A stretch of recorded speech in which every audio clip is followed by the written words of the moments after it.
Union ভিত্তিক জনসভায় যে জোয়ার এসেছে তা অনেক দল দেখে বিসম্বিত হচ্ছে, স্তম্ভিত হচ্ছে। জাকের পার্টির এত শক্তি পায় কোথায়, এত শক্তি আসলো কোথায়?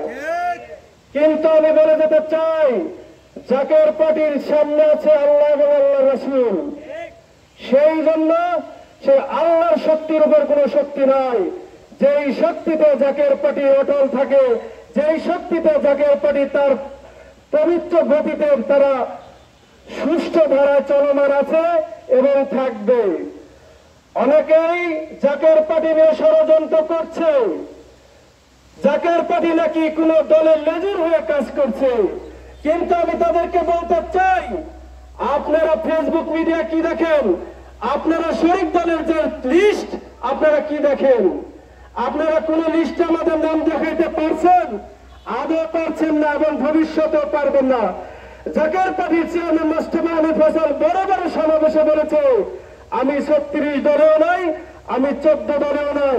তাহলে আপনারা কি শুনে আমাদেরকে বলেন যে আপনারা অমুক দলে ছিলেন? যদি দেখাইতে পারেন তাহলে আমরা রাজনীতি থেকে বিরত নেব।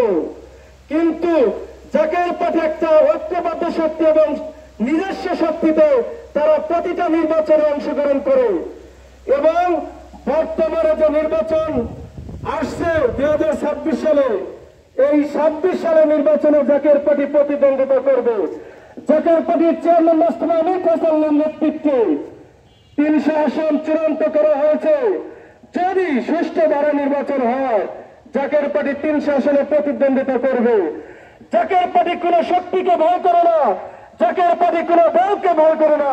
জাকের পার্টির নিজস্ব শক্তিতে তারা ঐক্যবদ্ধ হয়ে যে কোনো অবস্থানে বাংলাদেশের 11 কোটি মানুষের জিম্মাদারি হয়ে বাংলাদেশের 11 কোটি মানুষের ভাগ্য পরিবর্তন করতে চায়। তাই জাকের পার্টি এমন একটি শক্তি, যেই শক্তি বাংলাদেশে এমন কোন শক্তি নাই যেই শক্তিকে ক্ষুণ্ণ করতে পারবে। তাই আমি বলবো যে প্রচলিত যে নির্বাচন ব্যবস্থা, এই অন্তর্বর্তী সরকারকে আমি আহ্বান করতে চাই, এই প্রচলিত নির্বাচন ব্যবস্থায় অনেক ভোটাধিকার ভোট তাদের ভোট থেকে বঞ্চিত হয়। যেরকম আমাদের প্রবাসী ভাইয়েরা যারা হাজার হাজার লক্ষ লক্ষ বিলিয়ন ডলার এই রিজার্ভকে সংরক্ষণ করে, কিন্তু তাদেরকে ভোট দেওয়া হয় না। তাদের যে প্রচলিত ভোট পদ্ধতি, সেই ভোট পদ্ধতিতে তারা ভোট থেকে বঞ্চিত হয়।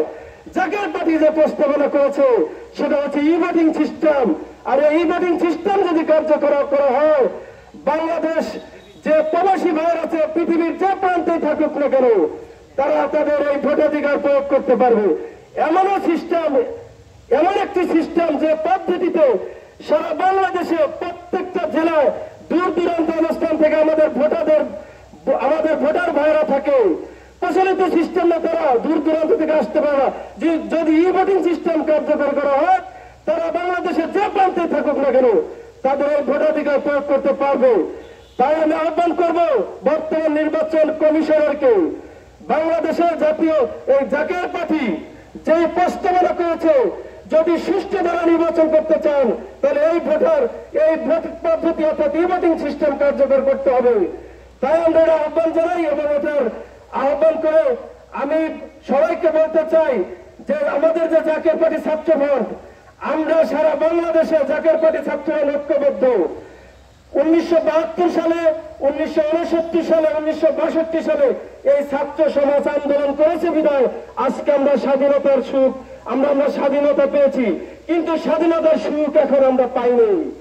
তাই এই জয় যে আন্দোলন হয়েছে সেটার অগ্রভাগে ছিল ছাত্র। আর আমরা ছাত্র ফ্রন্ট সারা বাংলাদেশে সুসংগঠিত আছি।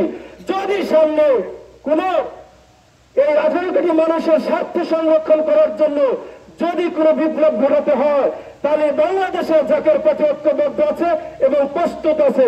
ইনশাল্লাহ আমরা সেই বিপ্লব কার্যকরী করব। তাই সবার সুস্বাস্থ্য দীর্ঘ কামনা করে আগামী 29 নভেম্বর ঢাকা ঐতিহাসিক সোহরাওয়ার্দী উদ্যানে জাকের পার্টি চেয়ারম্যান যে আহ্বান করেছে, সেই আহ্বানের ধাপ প্রত্যেকটা মানুষের কর্ণকুহর দিয়ে আমি আমার কথা এখানে শেষ করছি। জাকের পার্টি জিন্দাবাদ, জাকের পার্টি ছাত্রগণ জিন্দাবাদ।